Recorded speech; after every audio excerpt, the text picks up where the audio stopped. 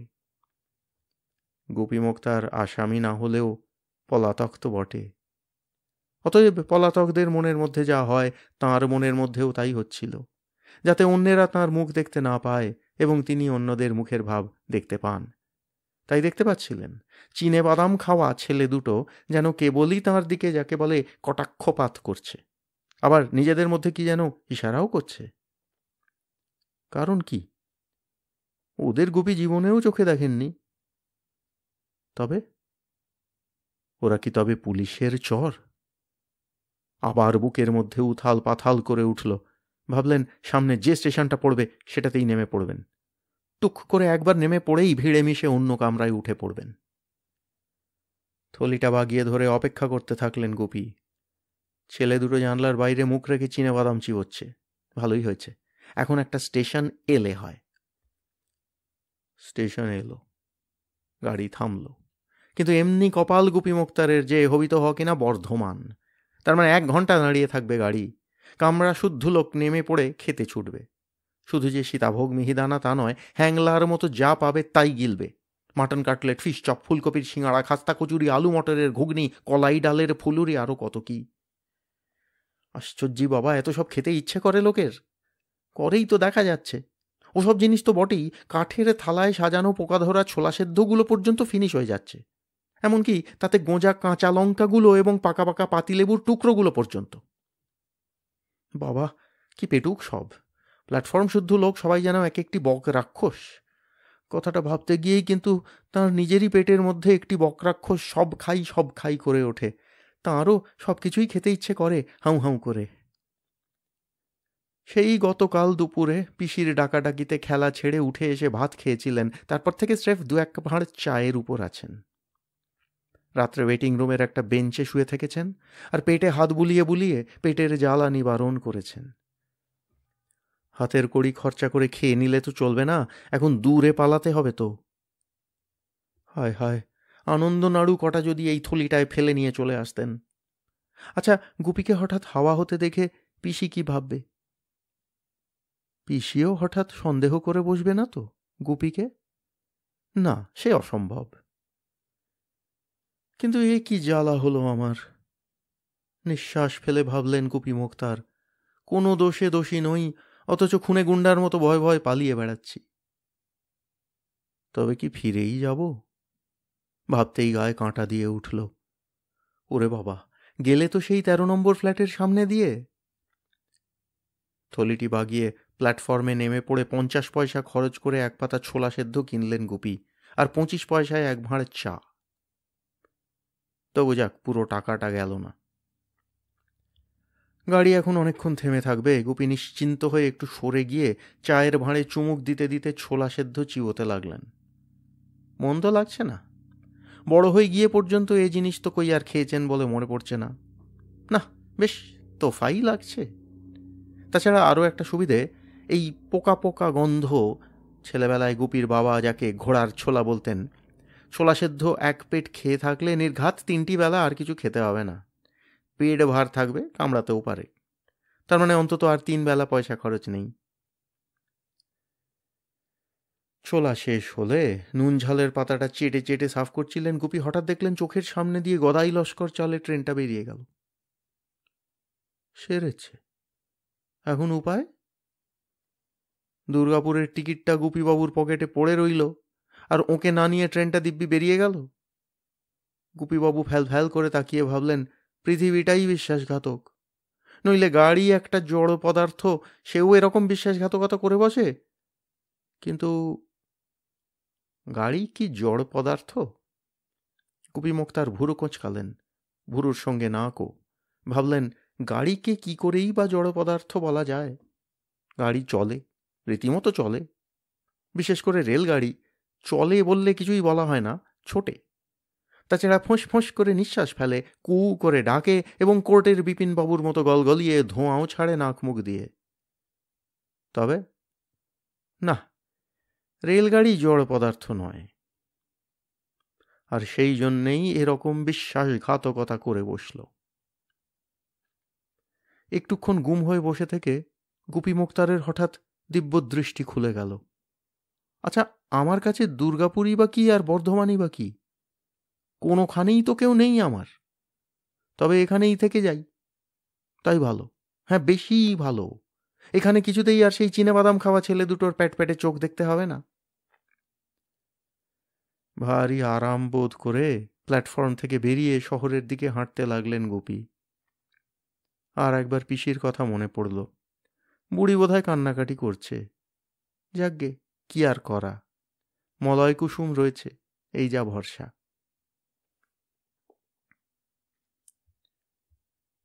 ট্যাপা আর মদনার দাঁতেরা চিনেবাদাম চিবোলেও চোখ চারখানা লক্ষ্যে স্থির ছিল। গুপি যখন নেমেছেন ওরাও তখন নেমে পড়েছে। গুপি যখন ছোলা কিনেছেন ওরাও তখন ঝালমুড়ি কিনেছে। একটা সুবিধাও হয়ে গেছে। এক ভদ্রলোক ট্রেন থেকে নেমে পড়ে তাড়াতাড়ি 2 চ্যাঙাড়ি সীতাভোগ আর মিহিদানা কিনে নিচ্ছিলেন। পকেট থেকে পার্সটা বার করে মিষ্টিওয়ালার ঠেলা গাড়ির উপর রেখেছেন। সেই ফাঁকে ট্যাপা তা থেকে একখানি 10 টাকার নোট সরিয়ে নিয়েছে। এখন 2-4 দিন চলে যাবে। ঝালমুড়ি চিবোতে চিবোতে ওরা দেখল ট্রেন ছেড়ে দিল। গুপি মোক্তা আর উঠলেন না, কাজেই এরাও উঠল না। মদনা বলল, দূরে থেকে ফলো করতে হবে, লোকটার আমাদের উপর সন্দেহ হয়েছে। ট্যাপা হতাশ গলায় বলে, কতদিন যে ভোগাবে কে জানে। মালকড়িগুলো ওর ওই চটের থলিতেই আছে না আর কোথাও রেখে এসেছে, তাই বা কে জানে। মদনা বলে, হো, আর কোথাও না, দেখছিস না সবসময় কেমন বুকে আগলে ধরে রেখেছে। ট্যাপা উদাস মুখে বলে, পৃথিবীতে আর থাকতে ইচ্ছে করে না রে মদনা। জগতে এত টাকা, বস্তা বস্তা টাকা, পাহাড় পাহাড় টাকা, তার থেকে সামান্য 2-4 টাকা পেলেই আমাদের জীবন চলে যায়, অথচ দেখ তাও জোটে না। ওই ভদ্রলোকের মনিব্যাগটার পেটটা যে কি মোটকা ছিল রে মদনা, তোকে কি বলবো, যেন বর্ষার রাতের কোলা ব্যাং। মদনা রাগ রাগ গলায় বলে, তবে একটা মাত্র নোট নিলি কেন, সবটা সাঁটলেই হতো। ট্যাপা বলে, খেপেছিস? তাহলে হইচই পড়ে যেত না, আর ধরতে পারলে এই প্ল্যাটফর্ম শুদ্ধ লোক আমায় বৃন্দাবন দেখিয়ে ছাড়তো না। একটা নোট ব্যাগ থেকে মুখ বাড়িয়েছিল তাই। বাবু বোধহয় মিষ্টিওয়ালাকে দেবে বলে বার করছিল। ঝালমুড়ির ঠোঙা দুটো ফেলে দিয়ে দুজনে আবার নিঃশব্দে হন হন করে হাঁটতে থাকে, লক্ষ্যভ্রষ্ট না হয়। খবরের কাগজে হয়তো পুরস্কার ঘোষণা করেছে, মদনা ফিসফিস করে বলে। হয়তো লোকটাকে ধরিয়ে দিতে পারলে 1000-2000 পাওয়া যেত। ট্যাপা অবহেলা ভরে বলে, তা সে আর কে জানতে পারছে, তোরও যত বিদ্যে আমারও তত বিদ্যে, কাগজটা পড়বে কে? ওসব কিছু না, ওই চটের থলিটা হাতাতে পারলেই বাকি জীবন কেটে যাবে। কত আছে বলে মনে হয় তোর ট্যাপা? 10-20 হাজার কি আর না হবে? মদনা মলিন মুখে বলে, তবেই তো মুশকিল, গুনে ঠিক করবে কে? তুই থাম তো মদনা, ট্যাপা বলে, গুনে ঠিক করবার দরকার কি? বলি, গুনতে না জানলেও খরচা করতে তো জানিস, নাকি ভাগ নিয়ে ঝগড়া করবি? মদনা আধ হাত জিভ বার করে বলে, তুই আমায় ভেবেছিস কি ট্যাপা? চিরকালের বন্ধু না আমরা? ট্যাপা উদাস মুখে বলে, গজ উকিল আর গুপি মোক্তারও বন্ধু ছিল রে মদনা। মদনা গম্ভীর গলায় বলে, বড় লোকের কথা বাদ দে।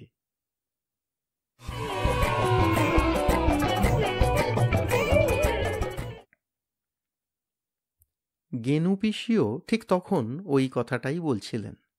অবশ্য বড় লোক বলেননি, বলেছিলেন, গোপে গোপের কথা বাদ দিন বাছা, ওর মতিগতির কোনো ঠিক নেই। কাকে বলছিলেন? বলছিলেন স্বয়ং পুলিশ ইন্সপেক্টর কেবু ঘোষকে।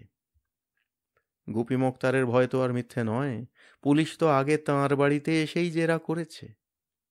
গতকালই এসেছিল, কিন্তু গেনু পিসি ঝেড়ে জবাব দিয়েছিলেন, ভাইপো বাড়ি নেই, আমার এখন আহ্নিকের সময় মেলা ফ্যাচ ফ্যাচ করতে আসবেন না।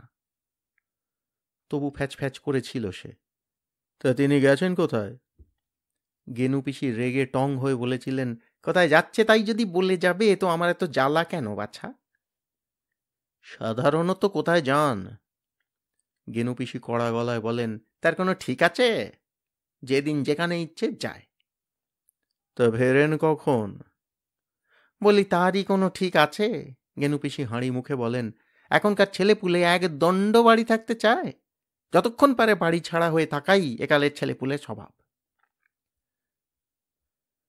কাল কেবু ঘোষ আসেননি, এসেছিল আরেকজনকে। গেনু পিসির কথায় হেসে ফেলে বলে উঠেছিল, শুনলাম তো গোপীবাবু গজপতি উকিলেরই সমবয়সী, তার মানে বছর 50 বয়স। তিনি আবার একালের ছেলে হলেন কি করে? এ কথার পরেও গেনু পিসি মেজাজ ঠান্ডা রাখবেন এমন আশা করা যায় না। রাখেননি। রাগে গড়গড়িয়ে বলেছেন, দেখো বাছা, অনেকক্ষণ আপনি আজ্ঞে করেছি আর নয়। গুপি আমার সেটের কোলে এই কটা মাস হলো মাত্র 49 পড়েছে, আর তুমি ওকে 50 পাঠিয়ে দিচ্ছ? বাচ্চার বয়স খুঁড়ো না বাপু। তবু সে লোক বলেছিল, বেশ, না হয় তেনার বয়স বা ওটাই ওই হলো, কিন্তু গজপতিবাবুর সঙ্গে ভাব তো ছিল। তখন গেনু পিসি চেঁচিয়ে উঠেছিলেন, মলা মলা, একটা পুলিশে ডাকতো। বাড়িতে একটা বেটা ছেলে নেই, মাত্র তুই একটা বাচ্চা ছেলে আর আমি একটা অবলা মেয়ে মানুষ, আর এই লোক কিনা জেরা করে জ্বালিয়ে মারছে। পুলিশ ডাকার কথা শুনে সেই ছোট ইন্সপেক্টর হতভম্ব হয়ে চলে গিয়েছিল। আজ বড় ইন্সপেক্টর কেবু ঘোষ এসেছেন জেরা করতে। ভারিক্য লোক। প্রথমেই গম্ভীর গলায় প্রশ্ন করেছিলেন, গোপীবাবু আপনার আত্মীয়? গেনু পিসিও গম্ভীরভাবে উত্তর দিয়েছিলেন, আপনার ছেলে আছে? উনি ভুরু কুঁচকে বলেছিলেন, এ কথার মানে? মানে হচ্ছে, আপনার ছেলে যদি আপনার আত্মীয় হয় তো গুপিও আমার আত্মীয়। ও, উনি আপনার ছেলে? গেনু পিসু বলেন, ছেলে আর ভাইপোতে তফাৎ কি বাছা? ও, তাই বলুন ভাইপো। তা বেশ, আপনিই বুঝি ওকে মানুষ করেছেন? গেনু পিসি কড়া গলায় বলেন, মানুষ করেছি কি ভূত প্রেত করেছি সে কথায় কাজ কি? আপনার যা জানবার সাফ সাফ বলে যান। মানুষ হলে কি আর আনন্দ নাড়ু কটা ফেলে রেখে চলে যায়? কেবু ঘোষ বলেন, ও চলে গেছেন? কখন চলে গেছেন? সেই কথাই তো বলছি। গেনু পিসি ঝংকার দিয়ে বলেন, জল চাইলেও বললাম শুধু জল খাবি, তাই কৌটো খুলে কটা আনন্দ নাড়ু বার করে আনতে গেলাম। তাড়াতাড়ি সময় যা হয়, কৌটোটাও বিগড়ে বসে, খুলতেই চায় না। খুন্তি দিয়ে চাড় মেরে তবে খুলে নিয়ে এসে দেখি বাবু হাওয়া। ও, সেই অবধি আর ফেরেননি? কেবু ঘোষ গোঁফের ফাঁকে হেসে বলেন, এটা বোধ হয় গতকাল বিকেলে। গেনু পিসি ভরাট গলায় বলেন, তবে আর বলছে কি? বুড়ো পিসিটা যে না খেয়ে না ঘুমিয়ে পড়ে থাকবে সে জ্ঞান নেই। সাথে আর বলছি মানুষ করেছি না ভূত প্রেত করেছি জানি নে। কেবু ঘোষ এবার একটু ধমকের সুরে বলেন, বাজে কথা থামান, স্পষ্ট কথা বলুন। গোপীবাবু রোজ গজপতিবাবুর সঙ্গে দাবা খেলতে যেতেন কি না? গেনু পিসি কটকটিয়ে বলে ওঠেন, না গেলে ছাড়তো? লোকটা মরে গেছে, স্বর্গে নরকে যেখানে হোক গেছে, বলতে ইচ্ছে হচ্ছে না, তবু বলি লোকটা বড় ইয়ে ছিল, রাত দিন ডাকাডাকি, গুপি গুপি, ওর যেন খেয়েছে কাজ নেই। কেবু ঘোষ আবার ধমক দেন, দাবা খেলতে যেতেন কেমন, ঠিক কি না? আমি বলেছি বে ঠিক? হুঁ, কালও গিয়েছিলেন? গিয়েছিলই তো, ডেকে ডেকে তবে ভাত খাওয়াতে নিয়ে আসি। কে ডাকতে গিয়েছিল? কে আবার? গেনু পিসি আরও চড়া গলায় বলেন, এই আমি, নইলে সেই বুড়ো আমার বাচ্চাকে ছাড়তো? চাকরকে তো ডোন্ট কেয়ার করে। আপনি যখন গেলেন দুজনকে কি অবস্থায় দেখলেন? গেনু পিসু বলেন, শোনো কথা, অবস্থা আবার কি? দুই খোকায় ছক পেতে ঘুটি সাজিয়ে বসে আছেন, এই তো দৃশ্য। কেবু ঘোষ গোঁফে তা দিয়ে বলেন, হুঁ, তা আপনি ডেকে আসবার কত পরে গুপিবাবু ও ফ্ল্যাট থেকে চলে এসেছিলেন? গেনু পিসি চোখ কপালে তুলে বলেন, কত পরে মানে? আমি ডাকতে যাবার পর আরো বসে থাকবে এত সাধ্যি হবে ওর? আমার সঙ্গে সঙ্গেই চলে এসেছে। কিন্তু কেবু ঘোষ কি এইটুকুতেই ছাড়বেন? গুপি মোক্তারের নাড়ি নক্ষত্র সব জেনে নেবেন না? তারপর কি করেছিলেন তিনি, তারপর কি করেছিলেন, তার আগে কি করেছিলেন, সারা জীবন কি করতেন, সব জিজ্ঞেস করবেন না? গেনু পিসি ঠকঠক করে সব কিছুরই উত্তর দিচ্ছিলেন, কিন্তু কেবু ঘোষ যখন বললেন, আসল কথাটা আমি বলবো, আপনি যখন ভাবছেন আপনার ভাইপো খেয়ে দেয়ে ঘুমোচ্ছেন, তখন তিনি চুপি চুপি উঠে বন্ধুর গলায় একটি ফাঁস লাগিয়ে তাঁর চাবিটি নিয়ে সর্বস্ব হাতিয়ে বাড়ি ফিরে ভালো মানুষের মতো আবার শুয়ে পড়েছেন। তারপর তখন গেনু পিসি চেঁচিয়ে হাঁক পেড়েছেন, মলা, এ পুলিশ ডাকার কম্ম নয়, জজ ডাক।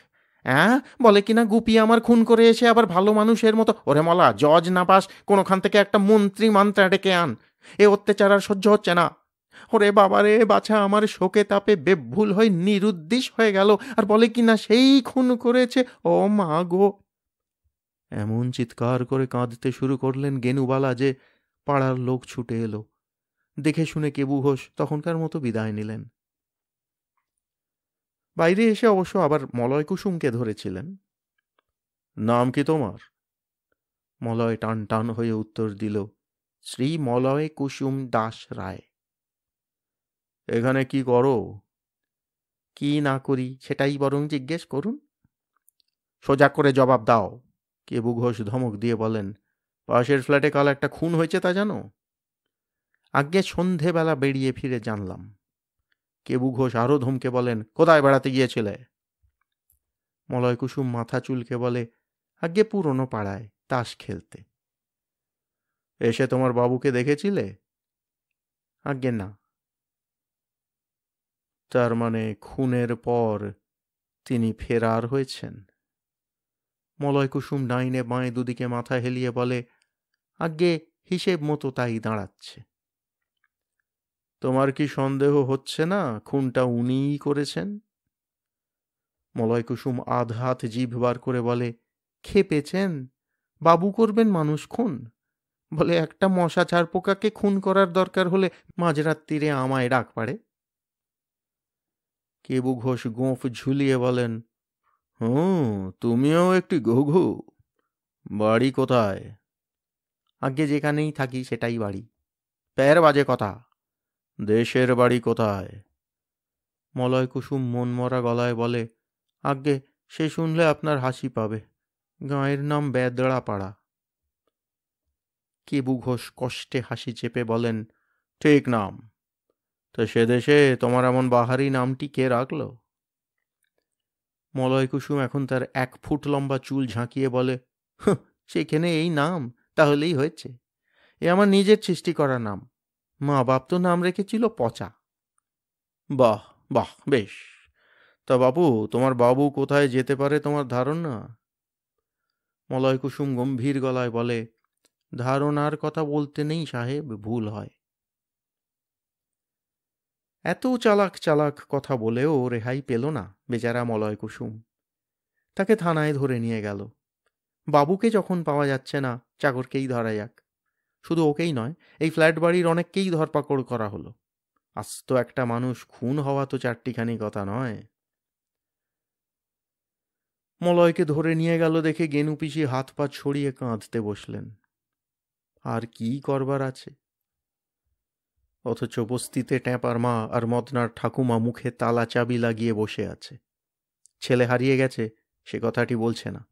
এখন যদি ছেলে ছেলে করে কাঁদতে বসে, তাহলে তাদের উপরও হয়তো পুলিশের নজর পড়বে। ওরা জানে না এদিকে ট্যাঁপা মদনাই স্রেফ ডিটেকটিভ পুলিশের মতো কাজ চালিয়ে যাচ্ছে। যেখানে গোপী মোক্তার সেখানে ওরা, তবে দূরে থেকে, দেখাটি দিচ্ছে না। কিন্তু দেখতে না পেলেও কি কিছু টের পাওয়া যায় না? কেউ পিছু পিছু এলেই অনুভবে ধরা পড়ে। গোপী মোক্তারও তাই কেবলই অনুভব করছেন পিছনে কার যেন পায়ের শব্দ, কোথায় যেন ফিস ফিস গলার আওয়াজ। কার? কার? আর কার? ভেবে মাথার চুল খাড়া হয়ে ওঠে গুপির। অপঘাতে মরলে তো মানুষ অপদেবতাই হয়। অতএব দৌড় দৌড়, যেদিকে দুচক্ষু যায়। মাঠ ময়দান, ঝোপ জঙ্গল, আমবাগান, কাঁঠাল বাগান, ভাঙা শিব মন্দির, পোড়ো বাড়ি, যেখানে সেখানে ঢুকে পড়ছেন। ঢুকে পড়ে কোথাও বসে হাঁপাচ্ছেন, শুয়ে পড়বেন ভাবছেন, আবার কেমন কেমন যেন আওয়াজ পেয়ে দৌড় মারছেন। দৌড় মেরে যে ওনাদের হাত এড়ানো যায় না, এ খেয়াল হয় না গোপী মোক্তারের। মাথার মধ্যে সেই পিন ভাঙা গ্রামোফোন রেকর্ডটা এখনো বেজেই চলেছে। পালাই বাবা, পালাই বাবা। রাম নাম করে করে জিভ ব্যথা, খাওয়া দাওয়া তো নাস্তি। দৌড় দিতে দিতে শহর অঞ্চল ছাড়িয়ে কখন যে বর্ধমানের সব গণ্ডক গ্রামের মধ্যে ঢুকে ঢুকে পড়ছেন তাও জানেন না। কখনো পাড়া গাঁয়ের কোনো পচা চায়ের দোকানে একটু চা আর দুখানা লেড়ো বিস্কুট, কখনো কোনো চালা ঘরের দোকানে 10-20 পয়সার মুড়ি মুড়কি, কখনো কোনো আদর্শ হিন্দু হোটেলে 5 শিকের ভাত ডাল, এই চলছে। কিন্তু আর কতদিন চলবে? কত টাকাই বা এনেছিলেন সঙ্গে?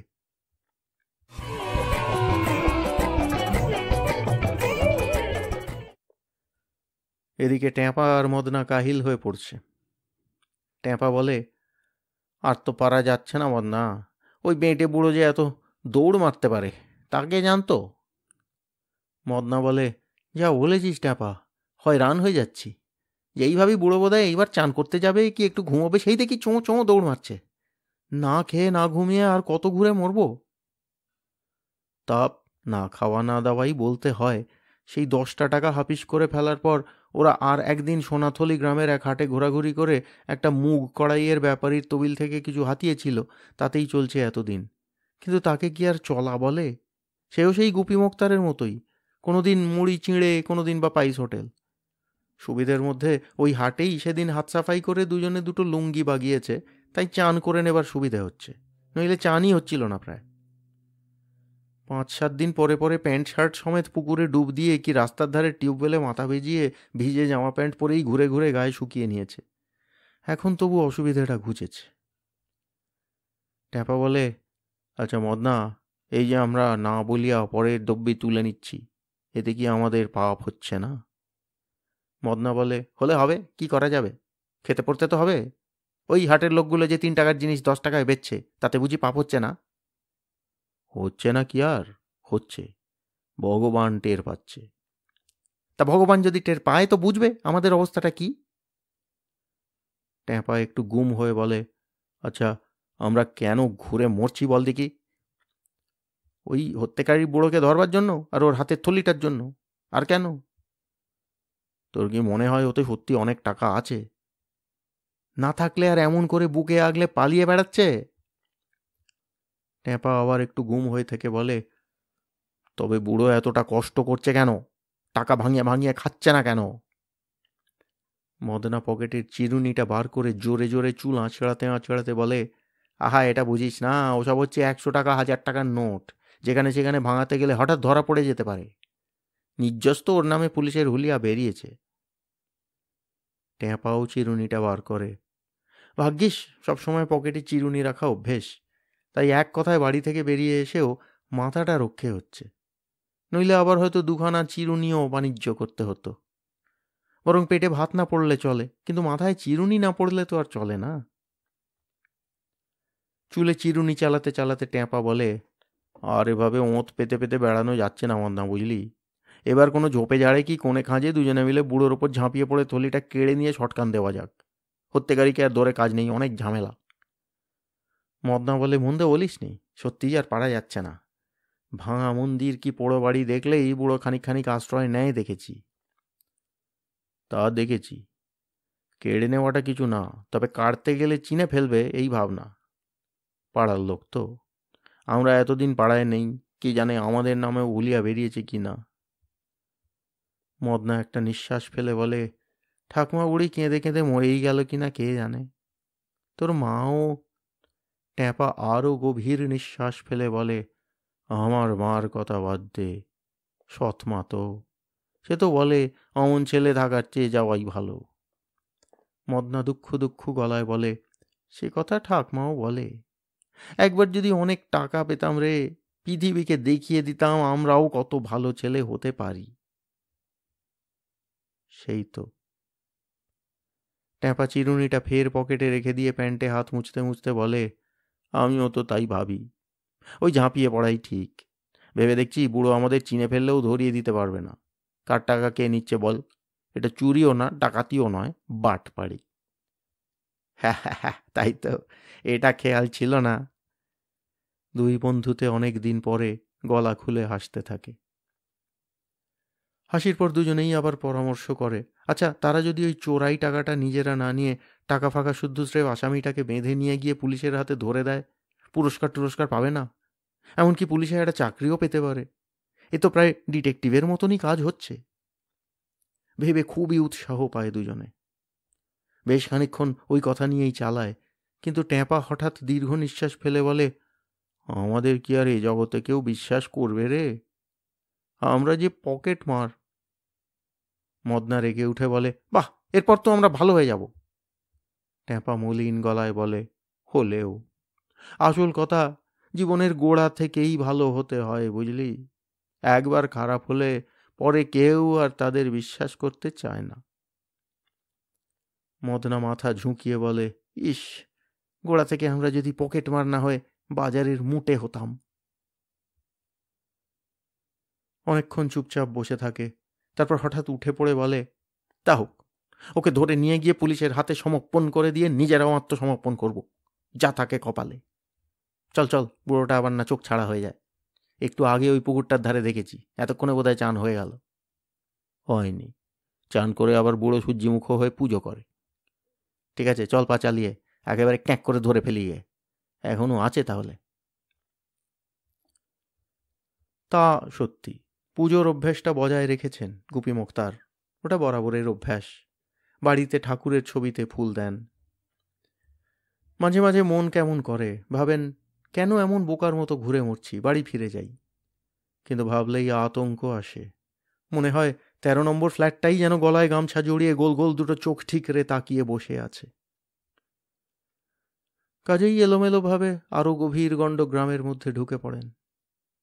কিন্তু ঢুকে পড়েও মহাবিপদ। শহর অঞ্চলের লোকেরা অচেনা লোকের দিকে ফিরেও তাকায় না, কিন্তু গ্রামের লোকের চোখ কান খাড়া। কোন গাঁয়ে ঢুকে পড়েছে বুঝতে না পেরে গুপি মুক্তার যেই একদিন একজনকে জিজ্ঞেস করেন, এই গাঁটার নাম কি মশাই? মশাই বলেই বলেন, চাষা টাসা হলেও না বললে কি জানি বাবা কে খাপ্পা হয়ে উঠবে। কিন্তু সে লোক উত্তর না দিয়ে বলে উঠবে, মশাই এর কোথা থেকে আসা হচ্ছে। গুপি মোক্তার থতমত খেয়ে বলেন, ইয়ে, কলকাতা থেকে। তা কাদের বাড়ি উঠছেন?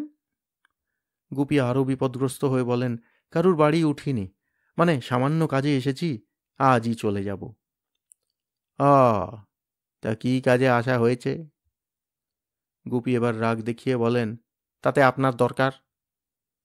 সে লোক রাগে না, অমায়িক গলায় বলে, আগে রাগ করছেন কেন? কাজে এসেছেন বলছেন, অথচ গাঁয়ের নামটাও জানেন না। কলকাতা থেকে এসেছেন, অথচ সঙ্গে ব্যাগ সুটকেস নেই, শুধু একটা চিরকুট্টি চটের থলি। এমন তো দেখি না। শুনে গুপি মোক্তার গট গট করে চলে যান। ঠিক করেন আর কাউকে গাঁয়ের নাম জিজ্ঞেস করবেন না। কিন্তু জিজ্ঞেস না করলেই বা কি? এমনি লোকে ওকে দেখে জিজ্ঞেস করবেই, কোথা থেকে আসা হচ্ছে?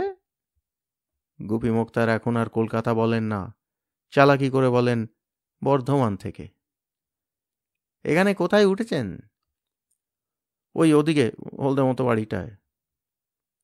কিন্তু গাঁয়ের লোক এত সহজে ছাড়ে না। বেশ কাছে এগিয়ে এসে বলে, হলদে বাড়ি? সে তো ওই ভূধর চাটুর্যের বাড়ি। আপনি ওনাদের কুটুম বুঝি? গুপি মোক্তার কপাল ঠুকে বলেন, হুঁ।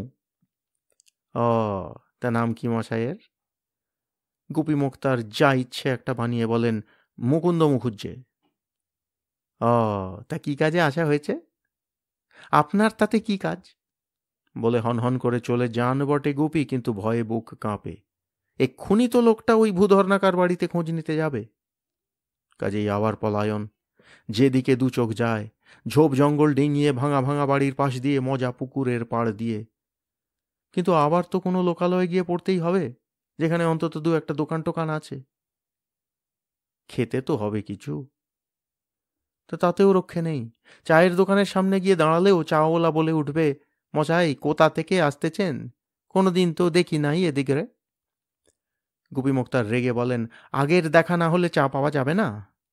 এই দেখেন, আপনি উত্তপ্ত হচ্ছেন। দেখি নাই তাই শুধুচ্ছি। তা আসছেন কোথা থেকে? বর্ধমান থেকে। ও, কদিন থাকা হবে? এ তো মহা জ্বালা, চা পাওয়া যাবে কি না? কি মুশকিল, পাওয়া যাবে না কে বলছে, নেন না। তবে বলতে বাধা কি? কোন কাজে এদিকে আগমন? গুপি মুক্তার হতাশ গলায় বলেন, আগে চাটা দাও তো বাবা, গলাটা ভিজিয়ে নিয়ে সব বলছি। নাম কি, দেশ কোথায়, কোথা থেকে আসছি, এখানে কোন কাজে, কার বাড়িতে উঠেছি, কতদিন থাকবো, কি চাকরি বাকরি করি, রাশগণ কি সব বলবো। বলেন না অবশ্য, চা খাওয়া হলেই হনহন করে চলে যান। কিন্তু কোথায় চলে যাবেন? সামনে পিছনে ডাইনে বাঁয়ে যেদিকেই যান মুখের সামনে প্রশ্ন, মশাই কি এখানে নতুন এসেছেন? ক্রমশ আর কেউ আপনি করে বলছে না, বলছে তুমি। প্রথম তুমি বলল একটা মুড়িওয়ালি, বলল, কোথা থেকে আসছো বাছা, এদিকে তো আগে দেখিনি। তারপর সবাই বলছে, কোথাকার লোকে, এখানে কোথায় উঠেছ, কাদের কুটুম, বসাক বাড়ির নাকি শাঁখারি বাড়ির? প্রথমটা অবাক হয়ে গিয়েছিলেন গুপি। ফট করে তুমি বলছে মানে?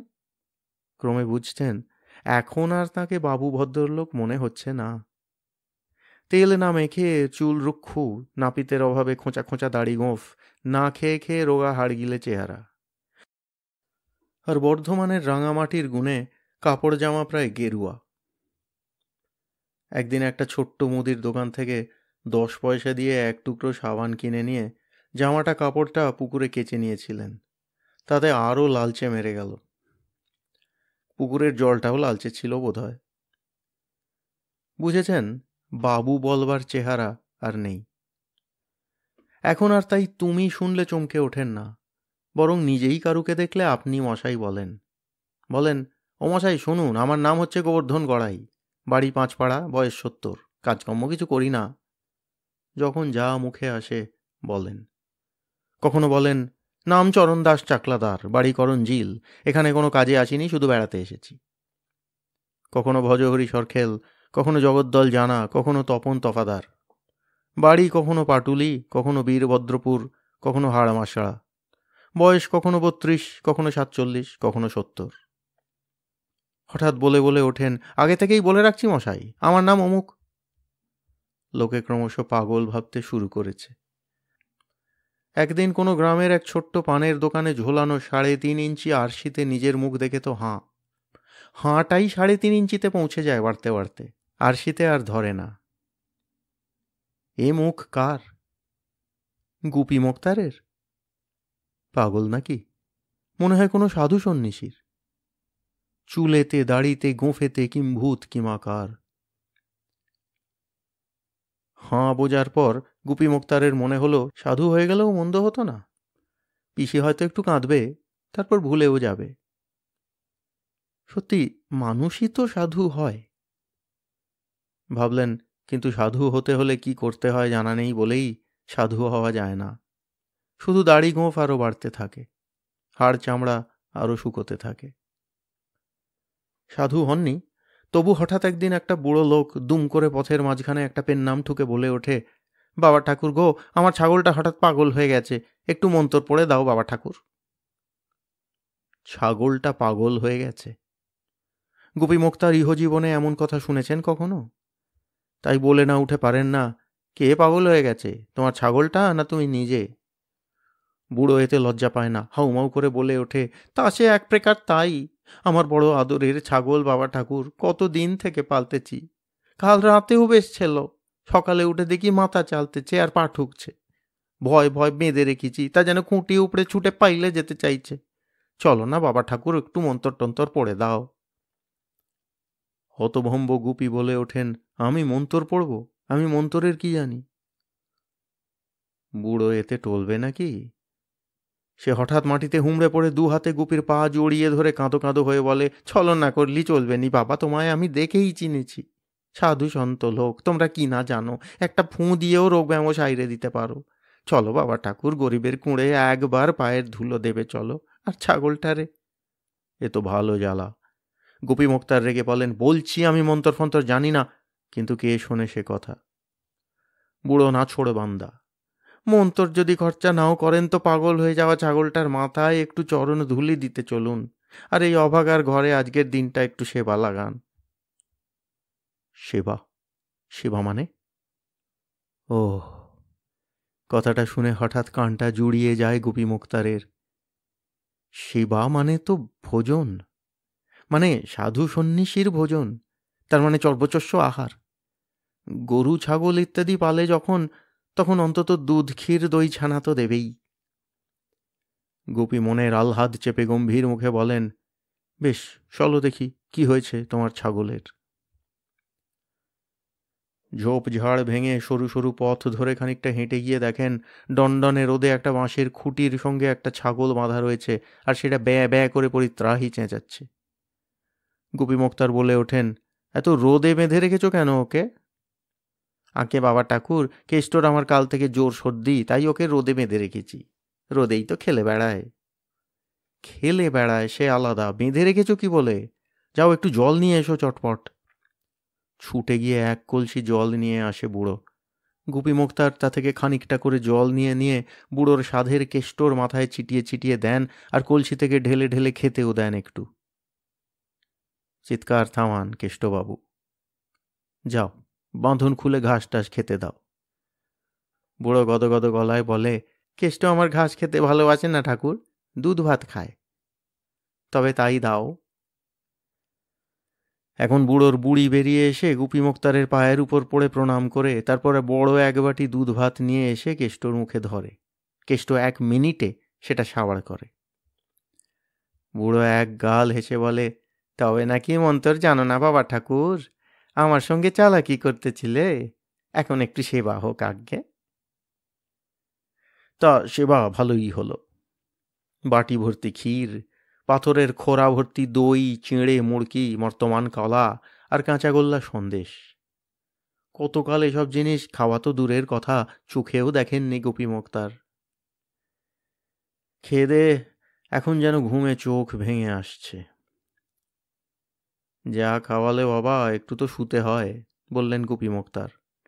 বুড়ো তাড়াতাড়ি একখানা চৌকি খালি করে দিয়ে একটা কম্বল বিছিয়ে দেয়। শুয়ে পড়েন গুপি। এদিকে ট্যাপা আর মদনা হুন্নে হয়ে বেড়াচ্ছে। গুপি মোক্তার হঠাৎ কোথায় হাওয়া হয়ে গেল বল দেখি। তাই তো ভাবছি, কুলে এসে তরি ডুবলো, এতদিন চোখে চোখে রাখছি।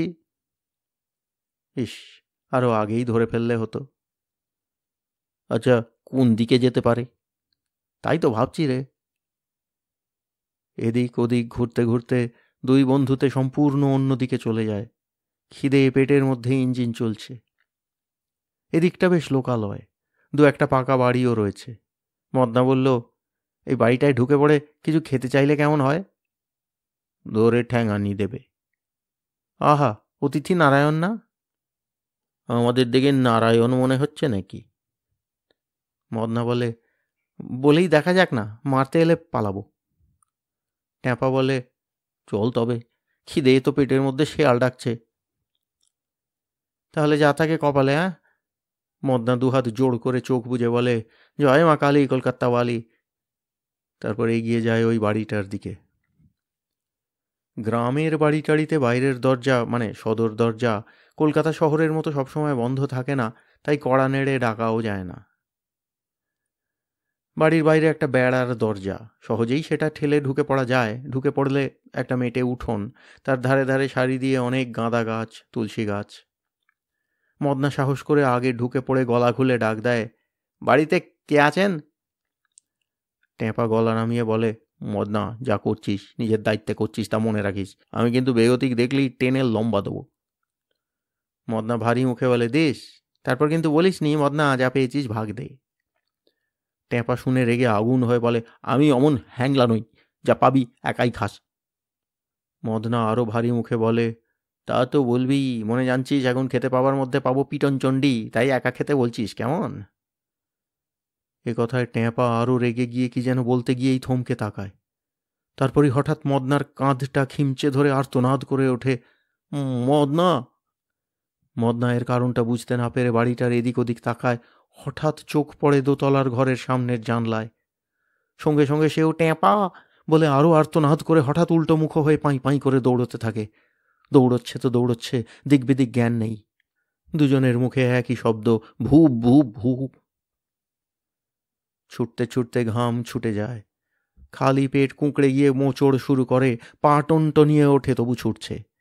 কিন্তু এ তো আর খেলার মাঠের দৌড় রেসের মতো সুখের ছোটা নয়, এ হচ্ছে কাঁটাবন বাঁশবন এড়িয়ে বিচ্ছিরি রাস্তায় ছোটা। তার উপর আবার সারাক্ষণ মনে হচ্ছে পিছনে কে 2 হাত বাড়িয়ে ছুটে আসছে ধরবার জন্যে। কিন্তু উল্টো দিক থেকে যে আরও একজন মুখে ওই একই শব্দ করতে করতে এদিকে ছুটে আসছিল তা তো জানতো না এরা। পড়বি তো পড় একেবারে তার উপর। তারপর তিনজনে মিলে ওকে আঁকড়ে ধরে তালগোল পাকিয়ে মাঠের মাঝখানে গড়াগড়ি। তিনজনেরই মুখ দিয়ে ফেনা উঠছে আর আওয়াজ উঠছে ভু ভু ভু।